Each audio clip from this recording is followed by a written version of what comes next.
today, brother. We're here today.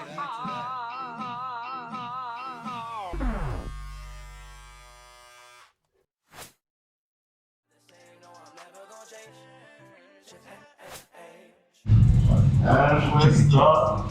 Okay, let's start. Let me keep that shot. Just for the record, I'd like that in the video. I'll make sure it's in the video. Alright guys, welcome to another video, another episode of Stories for Experiences. This is episode 9. And we got Marcus in the chair. Before we start, before we get his haircut, don't forget to like this video and subscribe to the channel. You're going to help this channel go a lot further. I'll be using the chat. Straight out. But firstly, what are we doing today, Mark? We're going to go a little bit of scissors on top, a little bit of length. And then we're going to go keeping the undercut? Yeah, and then ball to 2 on the sides. Ball to 2 on the sides? Yeah, and I can try and fix my beard up. No, I can't do that for you. Just going to have to leave it. Shaved a big chunk out of that. Turns out the guards are meant for something, and it's actually using. It's funny that. It's funny that. I know, right? Don't try and do things freehand. Alright. So we're doing ball to 2. Yes, sir. Yeah, I want you to tell me about the topics we're speaking about today, brother. So today we are going to be talking about opening a small business as a young person, and more or less for someone who's had a bit of a troubled past and stuff like that. Obviously there's a couple of hoops that you have to jump through, and it's not as straightforward as it may be for other people. And then we'll also talk a little bit about the tough times in my life and stuff like that, and how I overcame them and become myself today. Yeah, cool. Handsome ginger man. Is he handsome red battery? Something to say. Alright, so we're going to start with your small business. Do you want to start talking about that? Firstly, starting with what your small business is called. What we do? We call Get It Out of Here. Get it out of here? Get It Out of Here. Right, and what does Get It Out of Here do? So originally when I first opened it, as a name might hint at, I was going to do like waste collection and stuff like that, like a bit of just rubbish removal and things like that. But we never actually ended up getting into that. So we do a lot of retail maintenance. So we work at like JB Hi-Fi, Costco, Harvey Norman, all those sorts of retailers and stuff like that. So we just do installations and build the displays of like speakers and TVs and all those sorts of things. Yeah. And then on the other side of it, we do a bit of demolition for a couple of builders, like they do bathroom renovations and kitchens and stuff like that. So just a bit of demolition there. And the other bit of work that we do is just for a couple of real estate agencies. We do a bit of property maintenance and stuff like that. So that's just mainly gardening and whatnot. So I'm trying all around to be honest. Yeah, so I've tried my hand at a few things. I'm trying to find my little niche. I'm actually about to buy an industrial pressure washer next week, which should give us a good amount of work as well. Like just open up more opportunities and things like that. And recently, I'm a bit all over the shop at the moment actually, but recently I have a business partner and we opened another company in New Zealand. So we'll be doing like building restoration and stuff like that. So that's like whenever things flood or catch fire or any natural disaster sort of thing, we'll go in there. You guys go straight over and help out. Yeah, so we'll go organise the other trades and stuff like that, work out what's salvageable, what's not salvageable. And so most of that will be for like medical centres and like rural parts of New Zealand and stuff like that. So that'll be the next business venture that I go into. So it should be pretty exciting. How did you guys get into that? Because that's obviously another country. We're in Canada, Australia. So how did you get into building restoration? So I was really lucky. There's a gentleman that I've become good mates with. His name is Ian. I met him when I was previously employed. Pretty much this time last year actually. I was working for a restoration company in Sydney. I went on a job out in rural New South Wales, out in Forbes. And I've met Ian and we got along really well, and funnily enough while I was actually out there, I'll be completely honest with you and our viewers, I hated every single second of being out there. it was 45 degrees. As you can tell, I'm a ginger, very, very clearly. So like, not well in the sun. I do not do well in the sun. So I was out there getting absolutely cooked. $25 an hour. We worked like 10 days straight. Just was not having a good time. And I ended up leaving that company actually. And Ian had actually helped me open my Get It Out of Here company. He gave me an offer. He said he had some work for me to do, and I had the opportunity to either get paid for the work or have the fees covered to open my company. So I nominated to do that, and Ian presented me with an opportunity a couple months ago for us to go over to New Zealand and do the same sort of work. I sort of jumped at the opportunity, and now it's sort of become a reality. So it's pretty exciting. I've just spent the last week talking to people over in New Zealand and organising contractors and stuff like that. So it honestly, if you would have heard it, everyone hears it. It's not what you know, it's always who you know, sort of thing. So I was very blessed to have met Ian and have the opportunity that I have. He has played pretty much, he's played the biggest role in getting us over there, sort of thing. Like he is already well established around the globe in terms of restoration and stuff like that. Like he's done like a 4-year degree, studying in Sweden. Is really, really, really good. Use a lot of cutting edge technology. So the reason why we're jumping over there is a lot of people, the way that they do restoration is to make the most money, which is, it's obviously great, but it doesn't lead to the best customer satisfaction, because in restoration you make your money from hiring out equipment, so drying equipment and stuff like that. So obviously the longer that you take to dry something, the more money you'll make, but it's just, we try to take a different approach and take customer first and look after their needs and stuff like that, because obviously they can't use their business and stuff while they're there. So they're waiting for you to fix it up or fix their home and get it back in there or whatever's going on for them. Which to some people might sound silly, like we're making, at the end of the day, we're making less money than we would, but we're also establishing a really good relationship with our clients and stuff like that, and that's the number one priority, because without happy customers and good customers, you're not going to have a business and stuff like that. And that's the one bit of advice I could give to anyone wanting to start a business is, don't think that your customers owe you anything like that. Like, they're coming to you For a service. Yeah, for a service. You know, the service that you'd be happy with. Like I try to live my life by the rule, the golden rule, treat others how you want to be treated, sort of thing. So I try to take that into my business and my day-to-day life, sort of thing. Like, when I'm working in someone's house and stuff like that, I always make sure I clean up, and I always make sure that you leave it presentable, sort of thing, because you wouldn't want someone to come into your house and shit all over you. No, there's a lot of tradies that do that. They'll come in, do their job, but not clean up. And it's the small things that really do make the difference. Like, not many people are going to think about cleaning up or anything like that, but it's those small extra lengths that you're willing to go to that really create a successful business. And being honest too, as well. Yes, yeah. That thing is so loud. It really is. Luckily, with the power of vanity, my editor will get most of these noises out of me. You just go like that. Yeah, just leave it. Yeah. You just leave it like that, though. That's I'm done for the day. Interview over. Done and dusted.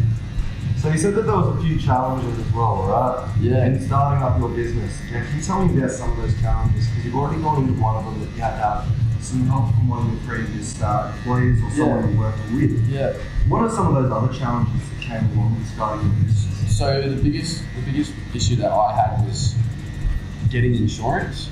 So opening the company and things like that, there's not really, you don't really need to check any boxes sort of that. You just need to have an Australian citizenship or birth certificate, whatever applies to you. Yep. But the insurance side of things and stuff like that obviously can't work, especially without public liability insurance. But so I went through probably 6 weeks of back and forth with about 10 different insurance brokers. Yep. I went through 170 odd insurance companies that had rejected me due to my criminal history and things like that, which we'll dive into later. But made a couple of mistakes and was a naughty boy for a little bit, and copped it when it come around to being serious and stuff like that. So it sort of was just no one wanted to pay me insurance, no one could trust me. And because a lot of the work that I do is in people's homes and people's businesses and stuff like that. We're not vulnerable people. Yeah. So can't get my work in front of people. And obviously people like cats out, get the cat out of the bag. A lot of people don't want to insure someone who's going to work in houses and businesses that's been convicted of aggravated burglary.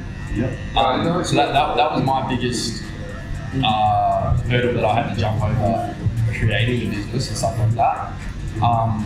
Luckily enough, I had actually, before it even started, to be completely honest with you, wow, it's bringing back so many memories. It's only been about a year. I was going to sell my company straight away, so I'd opened it. I had it for a month. I told you over that next 6 weeks, it was just a constant, like, almost reliving what I've been through, sort of thing. Like just that feeling of feeling less than, like, sort of like gross and like not wanted by society, sort of thing. Like I sort of lost, like felt like I lost my way, sort of thing. Yeah. Oh yeah, no, sorry. No, you're all good. Yeah, so I was going to sell my company to my mate and then do a little bit of a dodgy and my mate owned a company, but I'd basically be running it behind the scenes, sort of thing. And I'd actually called up a lawyer, a contract lawyer, to write up a contract, for myself and my friend, for me to sell them, sell my company and me become an employee, sort of thing. Shout out to Lachlan at Chamberlain's law firm. If you ever need any contracts done, anything, go see him, he's your guy. I called up Lachlan and he was like, he gave me an hour's free of legal advice on the phone. He sat there, never met him before, don't know him. He just said that he wanted to look out for me, and he said to give this person a call. So I went to Ostbrokers. Shout out Emily at Ostbrokers. Yep. She hooked it up. She managed to get me insurance for, like, I don't pay anything over the top or anything like that. Like, I was getting, like, the normal public liability insurance for what I do. It's about $1,000 a year. When I was talking to other insurance brokers, they give me quotes for like $10,000 a year just because of my criminal history. Jesus Christ, yeah. 10 times the price. Yeah. Fuck you know. Yeah. So, once Emily got that sorted for me, it was a fairy tale finish, really. After that, it sort of Made it starts and you start working and searching for the jobs. It made me feel valued, and it made me feel worth something. You know what I mean? Like I've been out of jail for a bit over 2 years, and like I wasn't there for an overly long time. I was only there for about 3 months. But it was long enough to sort of have an impact where it changed me as a person, and with that sort of lifestyle, it just comes with like the people that you're hanging around, the friends that you keep and stuff like that. And obviously coming out, like you can't just walk in somewhere and get a job sort of thing. Like, no, you gotta go through a process and see if they'll take it as well. And basically all I was left with was labouring jobs sort of for 2 years, and I hate labouring. It's so lame. Like I've always loved talking to people and chatting shit and building a connection with people and rapport, or whatever you want to call it, whatever bullshit they want to say. That's been my number one thing. So you've also mentioned that you've gone in, so can you tell us why? Yeah, so I'd love to know why. So the story goes, I have mental health issues, so I'm diagnosed with bipolar. Yep. And so in 2019, I moved to Sydney for a little bit, moved back here, wanted to get my mental health in check. Started going to Access Mental Health, which is the public mental health service here in Canberra, just because I wasn't able to afford a private psychiatrist where it's like $500 an appointment. Like it's disgusting. But anyway, so I went in there, started getting help. I got put on steroids straight away, and then 2 months in, I was on 400 milligrams of Seroquel a day. Holy shit. Yeah, so basically I was just zombied out. Like I was Completely. Yeah, like, and my feeling, like the feelings that I had at that time were just that I was another number. As long as I wasn't running around like being manic or, you know, over the top, that was sort of happy sort of thing, you know what I mean? Like, just sort of felt shut out, didn't feel like myself or anything like that. And as well as bipolar, I had diagnoses of depression and anxiety and stuff too, so I ended up getting prescribed Xanax for like when I had like anxiety attacks or whatever you want to call it. And then, I don't know what anyone knows about Xanaxes and stuff like that, but very, very addictive, highly addictive. Yeah. So I went down a very slippery slope for about 9 months, and just being a young fella and not knowing how to deal with the emotions that I was feeling and not being in a good headspace and stuff like that. And I was in a relationship at the time that wasn't the greatest, it was a little bit toxic sort of thing. Yeah. So not knowing how to deal with that, other mental health problems going on, I just turned to my medications and stuff like that, because you know, you think you got to get help and you think these things are going to help, but they really just end up causing you more issues than Getting into trouble. yeah, you know. So what happened was why I actually went to jail was, and it's not funny, I don't mean to laugh, it is serious and maybe silly sort of thing, but in hindsight, I've done the time and I'm allowed to laugh at it. But so took a lot of Xanaxes one day, and about like 10, 12 Xanaxes. When I got a 10 pack of 12% Woodstocks, drank them, blacked out completely. And the only reason I know what happened is because I had a mate with me, and from what the police have told me. So I filled my car up at, if anyone who's from Canberra in the north area, in the Garland, you'll know that Hungry Jack's is connected to the service station. Yep, I know the numbers. So I, off my absolute rock, I decided it'd be a good idea. Fill my car up at the servo, pay on card, then I went to go to Hungry Jack's, right? The intention was to get food, you know, barbecue cheeseburger, frozen Coke. They were shut and they left the window open. So I took it upon myself to climb through the drive-through window. And while I was in there, I think I took a cash till while I was in there. And this is why I say don't have stupid mates. Someone that I used to be friends with, not friends with at all now, decided to smash all the windows of the Hungry Jack's Oh Jesus. while I was inside. So anyway, didn't end up getting caught on that night actually, surprisingly. I don't know how. I was driving around on my rims, on my wheel, no rubber on my tyres, straight rims, rocked up to my mate's house. He thought it was an excavator outside. It was actually my car. And then the police came a couple of days later. I was still at my mate's house, tried to run away from them, didn't run away from them. Cars faster than foot race, I guess. But anyway, and I ended up actually getting bail. I got bail to a mental institution at Calvary Hospital, got bail to Acacia Ward, and after being there for 5 days, I lost the plot. There was this big guy. I'll give a live demonstration. Give me 1 second to stand up. Yep. There was this big guy in the mental unit there. Every time I walk up, turn around, he walked like this. Right behind me, yeah? And he was like 6'8". He was a big boy, right? So this just made me feel uncomfortable. Anyway, I went into an appointment. The psychiatrist told me the whole reason you're having all these issues is because of the drugs that you're taking, blah, blah, blah. Very true, 100% true. 100% true. Wasn't trying to hear it at the time though, it immensely pissed me off. So I left, walked out of our appointment, big guy comes out, big 6'8" guy that I just demonstrated, starts walking behind me again. So whacked him with a wheelchair and ended up getting kicked out of the mental place. And then for like probably 3 or 4 days after that, I was just running because I was too scared to get my meds. I was real paranoid and stuff. I was just an absolute screw loose. I wouldn't even recognise that person if I saw her, like if I looked back at myself.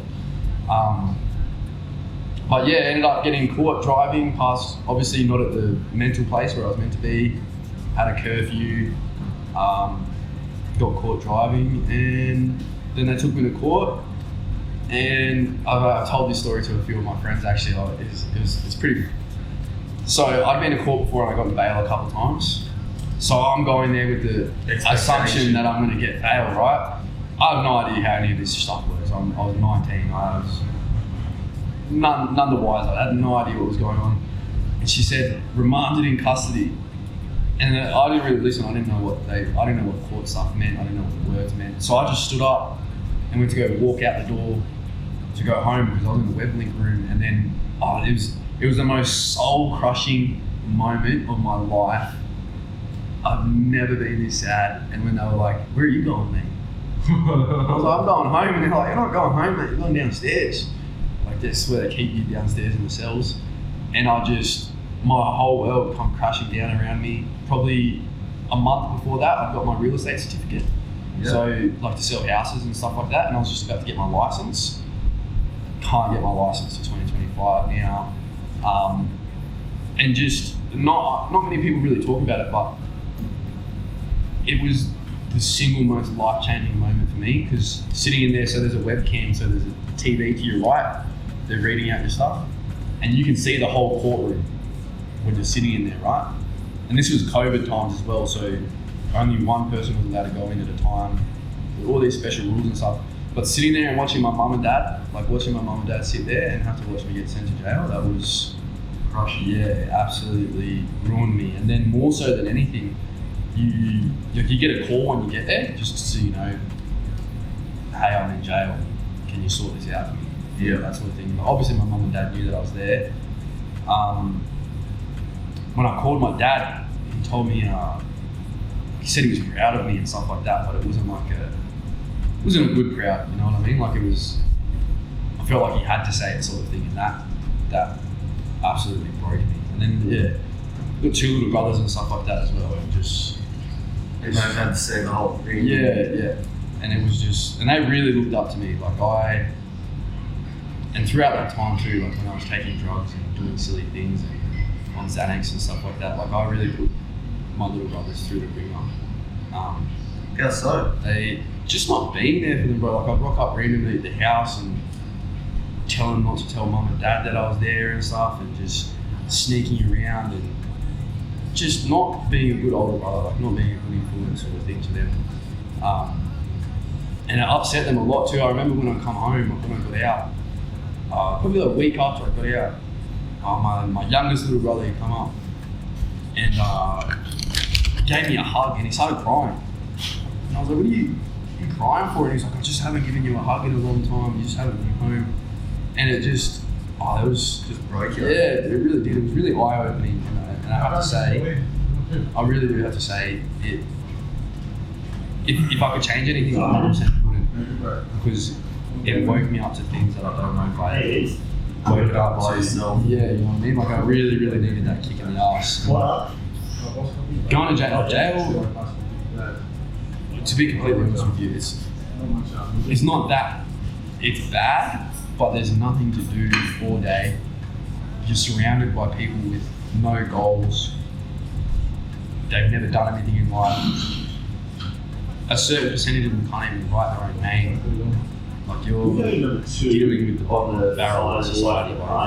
And I just sort of looked around while I was there in my first week sort of thing, and not in a way of like I'm better than anyone, because I don't believe anyone better than anyone. But I just looked around and I was like, this isn't me. This is not where I want to be. This is not how I was raised and stuff like that as well. And I'm very lucky and one of the few people that, like, my parents have been married for 30 years. That's Still together. Yeah, you know what I mean? Mum and dad both work. No one's on settlement, no one's on welfare, nothing like that. And like just talking to people while I was there, hearing their life stories and things that they've been through, like it was, I couldn't believe some things that people told me. Like it was wild. Yeah, right?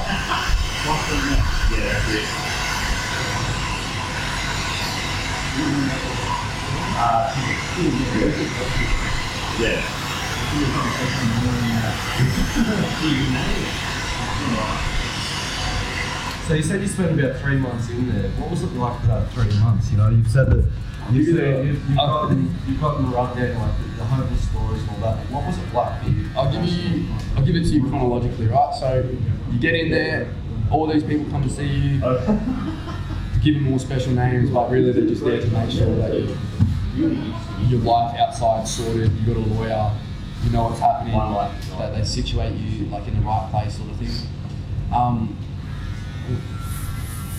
Like that. Yeah, you like it. You licked my hand, that felt weird. So I rock up there, and then first thing I can say to anyone: don't make jokes if you ever get a job. Yeah. Don't.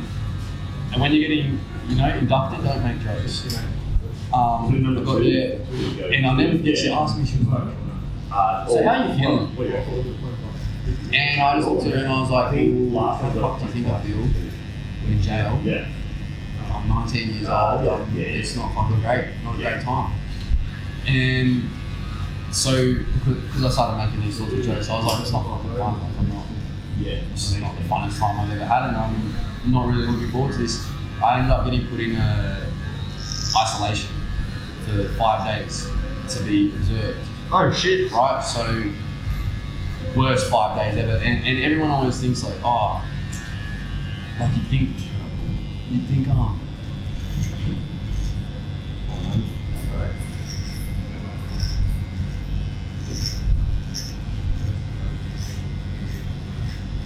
A lot of people think that if you go and you're going to be by yourself and stuff like that, it'll be easier. Because you're not You're around yourself and you feel like everything that's going on. I've never felt so dehumanised. So you're not allowed cutlery in there. So you have to eat with a plastic spoon, and keep in mind you're eating things like roast beef with literally a cardboard fork, like a spoon thing. It was the worst. Anyway, if you want to go to the toilet, you've got to ask for toilet paper. You're not allowed to have a TV remote. So you just watch whatever they put on? Yeah, whatever they put on. When you go to the toilet, say you're taking a shit, like I'm literally staring at them. Like you have eye contact with them. Yeah. While you're shitting, they watch you shower. You're only let out 1 hour a day, and half the time you don't even get let out for that hour a day. But anyway, so that was the first 5 days, and then I get put in the induction yard, and there was another young fella who was the same age as me, we were both 19, and we moved over there together to the induction yard, and then second day I was trying to smoke weed. Someone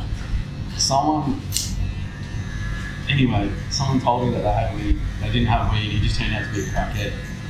And then my cellmate ended up getting into a fight with him because he didn't have the weed. And then my cellmate did something he shouldn't have done and ended up like red lighting the yard sort of thing. He said something about him having a shit, right? Anyway, old mate's room gets ran through the screws, correctional officer, come, take his shiv, send him to the hole. He's gone, right? So now his mates are pissed off at me and my cellie because we just got their mate kicked out. So then there's all this beef happening, yada yada yada. A little bit of beef from the outside, and I ended up getting jumped the other day, and then. Because I didn't know anyone while I was there either. Like I didn't know anyone from prior, or like I'd never met any of these people before, which made it kind of hard. But also, so after that instance happened, like I copped it pretty bad. I remember after it happening, I just remember it didn't really hurt, but I think there was so much adrenaline of just being there, like in jail, and I'm like, oh, this just happened. But anyway, I got jumped. Screws come to the cell. I'm sitting there pissing out blood. I've got a black eye. And they come, they ask, I'll never forget it. It was the weirdest feeling. These people that just jumped me, they're like wrapping my head in like a towel and shit, trying to make me stop bleeding. And then we're like trying to sit there pretending like we're watching the news. But like I'm sitting there pissing out blood, and the screw's like, what happened? And I was like, I don't know. Can't remember. I don't know. I had this when I come here. And then I didn't really talk to anyone for like 2 or 3 days. No one wanted to talk to me, and that feeling at that time, dude, I was like, wow, like I'm in jail and no one wants to talk to me. Like it was scary, to be completely honest with you. But come to be the only reason no one didn't talk to me is because they all thought that I was going to be a bit of a big rat, or telling the person and stuff like that. So once they started to realise that, oh, Red, because they call me Red hair, obviously, easy one. Oh, Red, you're not going anywhere. You're not leaving. And I just told them, like, I was straight up with them. I was like, I'll be completely honest with you boys. I'd rather that happen every fucking day than go live with some pedos or a fucking bunch of dogs. Like, I can't. I'm not going to go live with those sorts of people. I'm not sleeping with a fucking pedo. And then after that, made a few friends. I started helping people out with all their paperwork and stuff because a lot of people they can't read. Like, I've never got my pen license, so I'm not an academic of any level at all. Well, it takes a pen license to become an academic. Well, I never got mine, but not the sharpest tool in the shed. But in there, it was just like, and all these people, like the stories that they come and tell me, like about their childhoods and stuff like that. Like it was crazy to me. Anyway, so that's induction yard. I started like cutting people's hair and stuff, and then I was telling you, I cut my celly's hair. He had long hair, right? Think about long hair. Never had a haircut. I haven't had a haircut like 5 years. I cut his hair. It didn't matter what I did to his hair, it was gonna look better. Like I could have done anything. Anyway, he walks out and everyone, oh, you see what you're doing? I can talk while you do that? Yeah. Professional. Yeah, so I cut my celly's hair, then everyone thought I could cut hair. And I don't leave a shit sheep, so I'm telling them, I'm like, boys, I can't. I've sheared sheep, and they're like, no, that's enough. It's a perfect amount of experience, mate, that's alright. People ask me to do fades. If you go back to the start of this video, that's how people were walking out. Just got balled to like a one dude. It was horrendous. And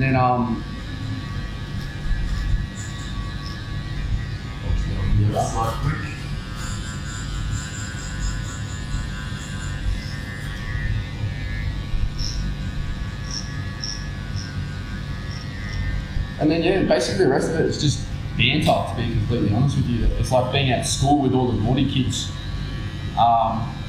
There was one guy in there that there were rumours that he might be a pedo and shit, so on his 30th birthday, on his 30th birthday, I put bleach in a container with a cream soda and I gave it to him. Yeah, I told him it was a cream. What happened? Oh, he was just He really drunk it? Yeah, he was really sick for like 4 days. Just random shit like that. Suck shit. One day he was looking for his weed, right? And he's yelling at everyone. He's like, "Where's my fucking weed?" He had it in his ass. The whole day he had it up his ass. And like, it's just like small funny things like that. But it's just, like while you're in there, it's not too bad. But I'll be honest, I think it's the after effects of jail that really like have an actual effect. Like not being able to do my real estate and stuff like that absolutely killed me. And just going to job interviews and stuff like that, like you can only go to so many job interviews and be told no. So many times, you know, it really fucks with your head. Yeah, like, and it really did start to. So that's where I can get back into. That's why I started my company. I was sick of being judged. I was sick of being paid shit. I was sick of the way people treated me. And to be completely honest with you, I felt that I could do a better job than a lot of the people that I've worked for. Like, there's so many opportunities out there for work. Like, you could do anything. There's a business for everything. You know? Yeah, bro. Like, you see those gloves you're wearing? That's someone's a millionaire. That's So one of the biggest billionaires in China started because he was making, paper bags or plastic bags, and that's his whole company now. And the dude's literally a billionaire because it goes all across the world with like his bags. That's not easy, bro. Yeah. Just like upload bags across the world. That's a different kind of bag, though. That's a different kind of bag.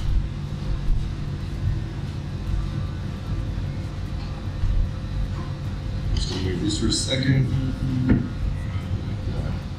Stay tuned. I'll drop a verse. I'm kidding. I won't do that to you. I'm not real nice. You're not screening the media on your bro, so down. Okay. Oh, that's it. Yeah, this stuff is good. I'm looking like I might take myself out on a date. Or I might. I'm on You might, I won't say no. No, And 10 minutes of a good time. we both know it's going to be horrible. I'll fall asleep. You'll get cranky. I get blue balls. Yeah. I'll just be asleep on the couch. I'm not out for that good time.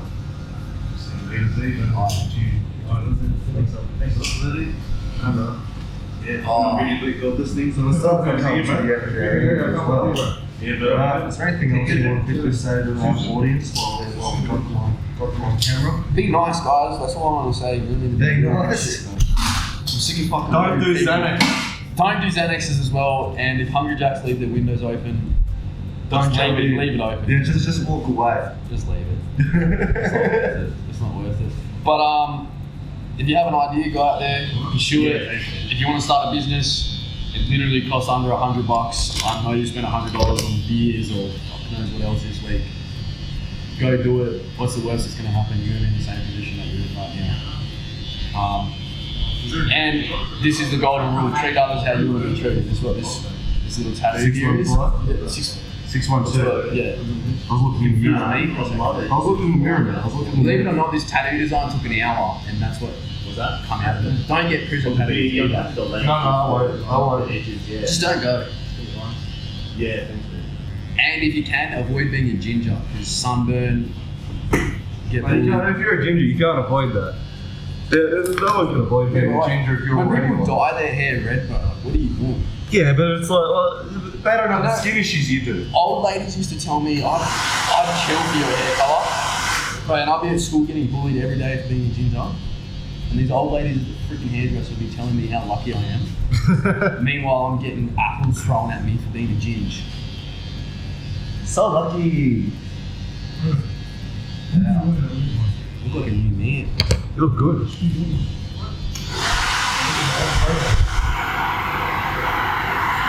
Who? Well, that brings us to the end of another episode of Stories from Experiences. I wanted to thank everyone who's going to watch this. Also, I want to give another shout out to where I work, Fathead's Barbershop, for letting me do the filming in the Fathead's shop. in the house. Fathead's in the house. And don't forget to click the like button and subscribe to the channel. And that brings us to the end of another awesome interview. Thank you, Mark. W's in the chat. You're a fucking sick guy. Let's go. Thank you. Thank you, my bro. Oh. They say this is a big rich town, but I live in the poorest part. I live in the poorest